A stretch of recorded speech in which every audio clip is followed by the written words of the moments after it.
Coucou tout le monde, je vous retrouve pour la guidance du 2 au 8 mars 2026. J'espère que vous allez bien et que vous m'entendez bien. J'ai vraiment rencontré beaucoup de problèmes de son sur les semaines dernières. Là, j'ai fait un test. Moi, je trouve que le son est meilleur, mais n'hésitez pas à me faire des retours. Je vais essayer, moi, de pas trop frotter non plus contre le micro pour pas que ça soit désagréable à l'écoute. Soyez indulgents, je n'ai pas l'habitude. Donc, cette semaine, pour la guidance de la semaine, j'ai utilisé le tarot des fées et des créatures magiques de Francesca Matteoni.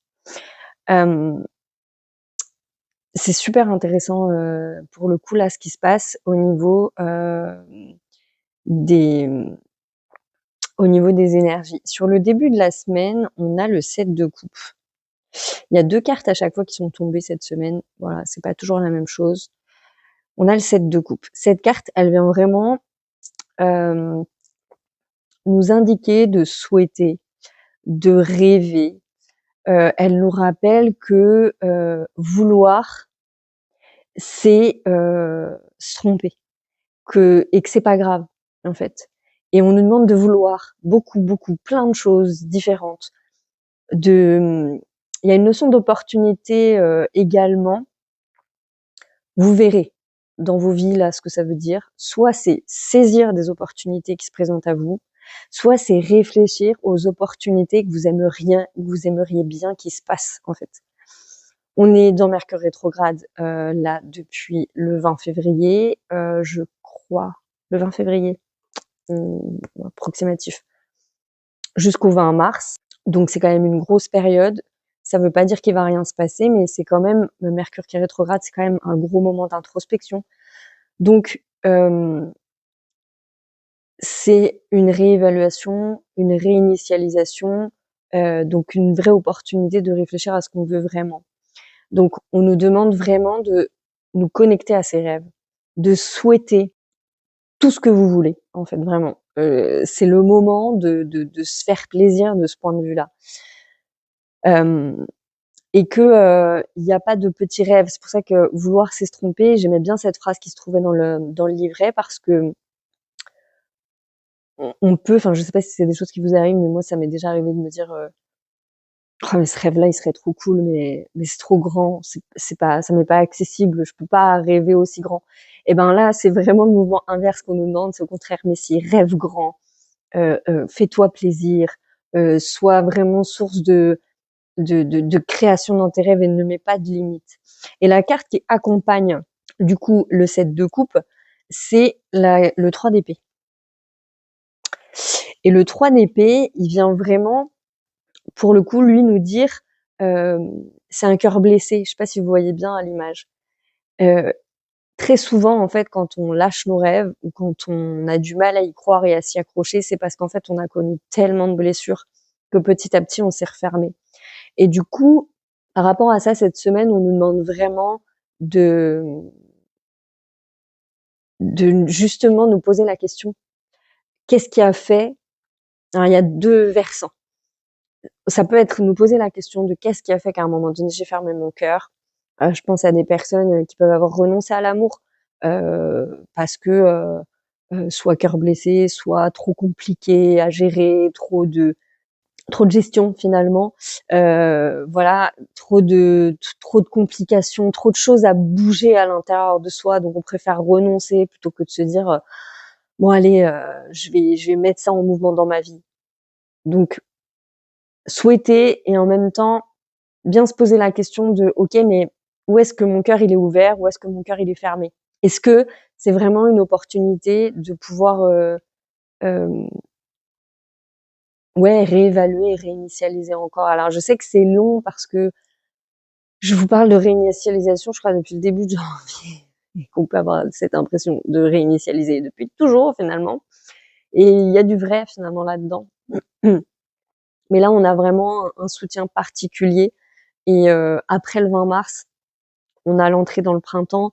Et c'est là que les choses elles vont bouger davantage. Il y a beaucoup de douceur qui accompagne aussi ce questionnement. On nous demande toujours, il y a toujours cette notion de ralentissement, de ne pas aller vite, C'est vraiment comme si vous êtes dans votre bulle, dans votre cocon, et on vous demande vraiment de créer de cet intérieur et de nourrir une chaleur par rapport à ses rêves et par rapport à ses envies.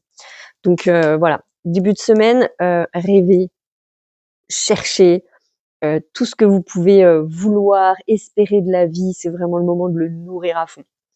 Pour le milieu de la semaine, on a le 10 de bâton, si je ne me trompe pas. Oui, c'est ça. Alors le 10 de bâton, il vient nous dire, c'est un grand stop. C'est un grand stop en mode, il y a beaucoup de choses à faire, mais j'ai pas d'énergie. En ce moment, on n'a pas d'énergie. On est vraiment au ralenti. Et d'ailleurs, ça vient vraiment faire travailler des choses assez intéressantes, je trouve. Moi, je le vois chez moi, mais je le vois chez d'autres gens. Une forme de culpabilité de ne pas faire les choses qui est assez terrible. Alors qu'au final, c'est vraiment la meilleure des choses. C'est la meilleure des choses qu'on puisse faire en ce moment, c'est de ne rien faire. Alors bien évidemment, c'est très indépendant des vies de chacun. On peut pas, voilà. Mais si vous êtes en pause,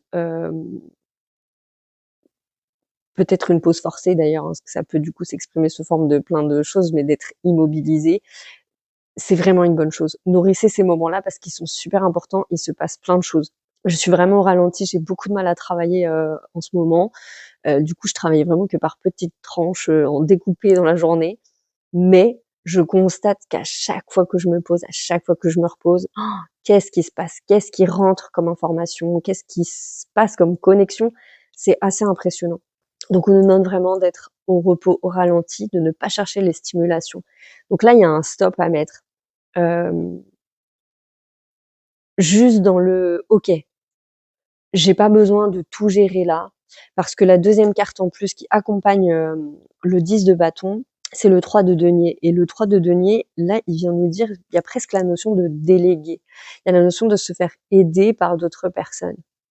Il y a une notion d'aide et de soutien, donc qui est présente, très présente toute la semaine. Mais il y a une notion, voilà, d'aide et de soutien très forte. Besoin de déléguer et de se laisser aider. Ça, c'est le milieu de la semaine. Donc n'hésitez pas à demander de l'aide. Ça peut être dans le subtil comme dans la vraie vie, j'allais dire. C'est pareil, mais vous m'avez compris, je pense. Il y a une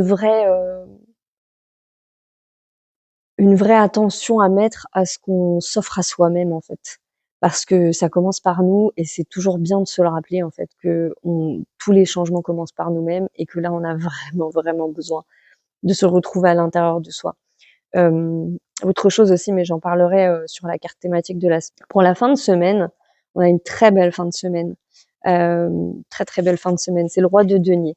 Le roi de denier, il représente le succès. En fin de semaine, on triomphe comment dire, on triomphe du gloubi-boulga qu'on a vécu tous ces derniers temps-là, où tout se mélange, c'est un peu flou, c'est un peu dense, on comprend pas tout. En fin de semaine, il y a un succès par rapport à ça. Donc soit une clé de compréhension, soit quelque chose qui se matérialise dans la matière, mais en tout cas, il y a un succès qu'on peut pas. Dans la carte, c'est marqué, il y a un succès inaltérable, donc que rien ne peut empêcher, que rien ne peut entraver. Ce qu'elle m'a évoqué aussi cette carte, c'est quelque chose que je traverse moi-même en ce moment. Il y a vraiment un phénomène de récupération, d'où l'importance de ne rester sans rien faire. Il y a un phénomène de récupération.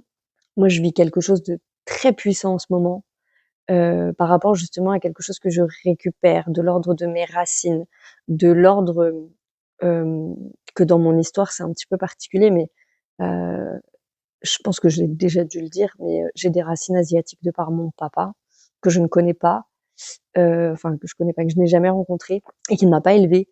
Et du coup, tout le côté asiatique, j'ai toujours été très attirée par ce côté-là, comme beaucoup de personnes, hein, cela dit. Mais c'est vrai que comme ça fait partie de mes racines et que c'est tronqué, puisque bah, ce côté-là d'arbre généalogique de ma famille, il n'existe pas finalement. Enfin, en tout cas, je ne le connais pas et je ne peux pas être en lien avec lui en plus. Euh, c'est vraiment, enfin, j'ai compris ces derniers temps que c'est vraiment quelque chose qui m'a été arraché. Alors pour plein de raisons dans la matière, et c'est quelque chose là qu'avec beaucoup de joie je récupère. et je récupère beaucoup de choses avec ce côté-là.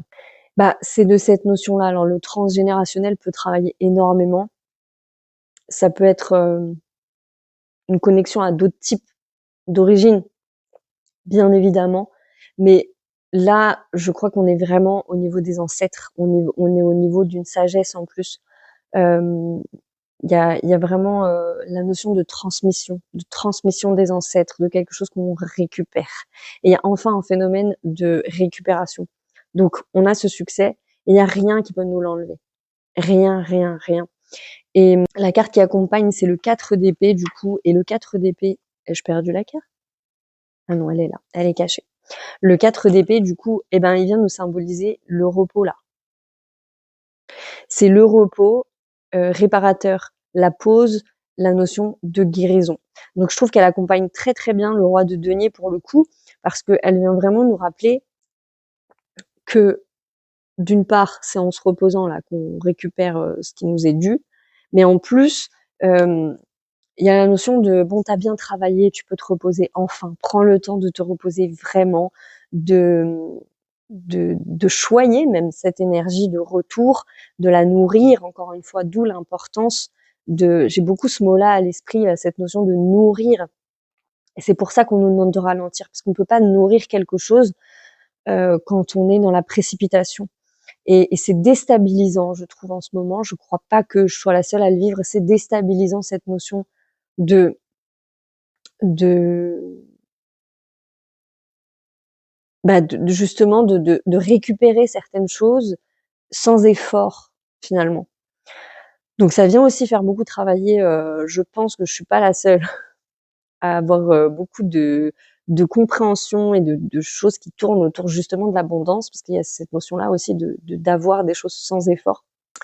Donc voilà, sur le week-end prochain, succès et repos, avec bien évidemment la notion de gratitude de tout ce qu'on va recevoir, et de tout ce qui est en chemin aussi, parce qu'il y a beaucoup de choses qui sont en chemin. Et pour la carte de thématique de la semaine, on va retrouver cette notion d'ancêtre. J'ai utilisé l'oracle des arbres et des ogames, du coup, de Pandora Hearts, et c'est Eilim qui est sorti. Donc le sapin. Et lui, il vient nous symboliser donc l'autorité, l'analyse. S'élève avec autorité sur nos ennemis. Mes branches toujours vertes analysent mon environnement avec sagesse et respect. Donc là, avec cette carte, on va beaucoup retrouver la notion d'analyse, de prise de recul et de hauteur. Ce qui correspond tout à fait à ce que je vous ai dit en début de vidéo sur cette notion de on est vraiment en train de reconnecter à ses ancêtres, de reconnecter à des choses qui sont très profondément enfouies à l'intérieur de nous. Et c'est pour ça que c'est très important d'être dans le silence en ce moment et de nourrir ce silence et d'aller vers des choses, dirigez-vous vers des choses qui nourrissent cet état-là, qui nourrissent un état de ralentir. Parce que on peut aussi être vite tenté quand on fait rien. Parce que vous savez, il y a plein de types de nourriture, hein. Moi, je suis la première. Encore mes petits oiseaux, ils aiment bien chanter quand je fais mes guidances, c'est marrant. On peut être vite tenté de se nourrir, voilà, un petit peu bêtement, comme tout le monde. On allume sa télé, on regarde le premier programme un peu naze et on se vide la tête. Vous voyez, il y a vraiment cette notion-là. Alors que là, c'est vraiment faire silence pour faire entrer une énergie et la nourrir profondément. Parce que dans cette énergie, il y a plein de choses qui viennent et qui se récupèrent. Alors le côté ennemi, je le perçois pas trop, mais on peut l'entendre dans le sens où ça c'est des choses avec Eric qu'on a pu déjà vous dire, mais cette notion parfois de se sentir empêché de faire les choses, qui malgré tout, hein, pour moi reste une sensation réelle. Si vous avez cette sensation, je pense qu'il faut quand même l'écouter. Il y a une part de vérité dedans. Faut pas s'arrêter à ça parce que c'est trop facile, mais il y a une part de vérité quand même. Et bien là, il y a vraiment cette notion-là, hein, de ça c'est grandement quelque chose qu'on nous invite à nourrir aussi, la confiance que ne vous focalisez pas sur les jalousies, les gens qui pourraient vouloir vous empêcher d'avoir ce que vous voulez, parce que c'est impossible. En fait, c'est vraiment, il y a une notion de destinée qui travaille, il y a la notion d'impossibilité. On ne peut pas empêcher le destin de se produire. On ne peut pas, si vous êtes destiné à faire quelque chose, vous allez le faire de toute façon par la porte, par la fenêtre. Peut-être il y aura un détour, mais dans tous les cas, vous allez le faire. Donc, tout ce que vous devez avoir dans la vie, vous allez l'avoir. Et c'est une certitude à ancrer. Donc, il y a cette notion-là. Donc, mes cônes sont l'héritage que je lègue avec bienveillance aux initiés. Je suis Elim, l'arbre de l'initiateur. Et c'est pour ça que la notion d'ancêtre, de récupération de sagesse, elle est très présente. Il y a vraiment cette notion d'initiation. C'est ce que je traverse très fort en ce moment et c'est vraiment très beau. J'en parle avec émotion parce que j'aurais jamais pensé pouvoir reconnecter avec autant de puissance avec ce côté-là de ma vie qui m'a été complètement sectionné. C'est comme si on avait coupé une branche de l'arbre. Et là, ben, je me rends compte qu'en fait, pas vraiment. Je me suis rendu compte aussi que c'était une forme de préservation, on m'avait protégée d'une certaine façon.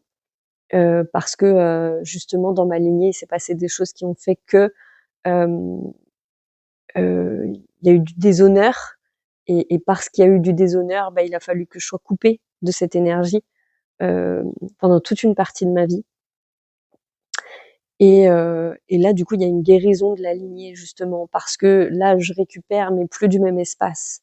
Donc, c'est vraiment très intéressant.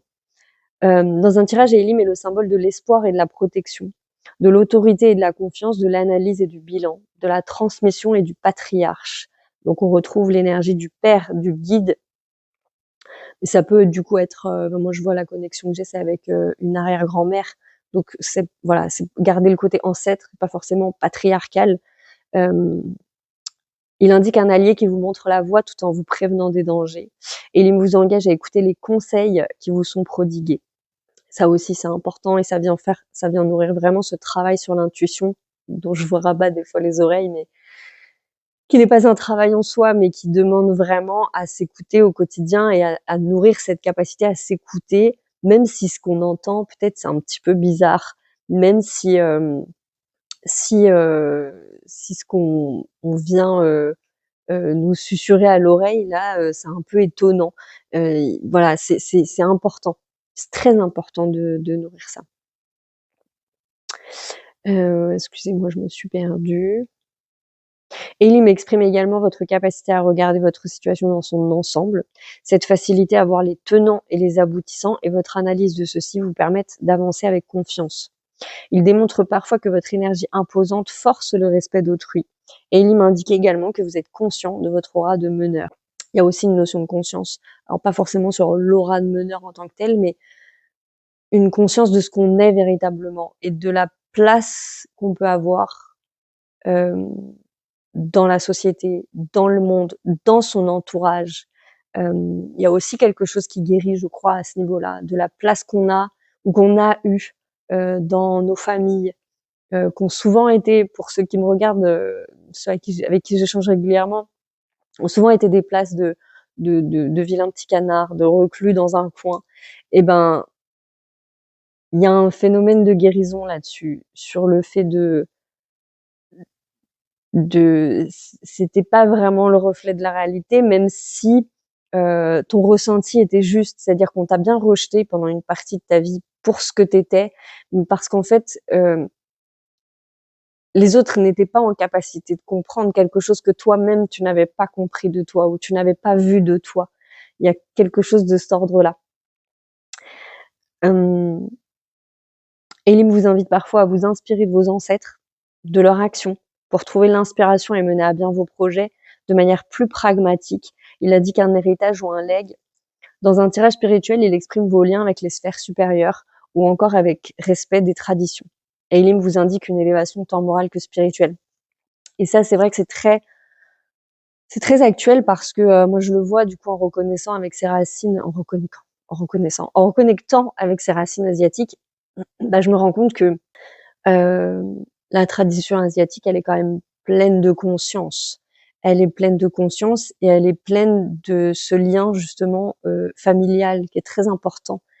Et ça, c'est vrai que c'est quelque chose qu'on m'a pas reproché, mais que les gens avaient parfois du mal à comprendre. Moi, j'ai vraiment un sens de la famille très aigu, peut-être trop, j'en sais rien, mais en tout cas vraiment très aigu. C'est-à-dire que pour moi, c'est totalement impossible de laisser sa famille. On doit aider sa famille coûte que coûte, quelle que soit d'ailleurs la famille. Alors je sais que et je l'ai vécu, ce questionnement, ce dilemme-là de on aide sa famille. Bah oui, mais quand on vit dans une famille dysfonctionnelle avec des parents parfois maltraitants ou peu importe, bah c'est compliqué quand même.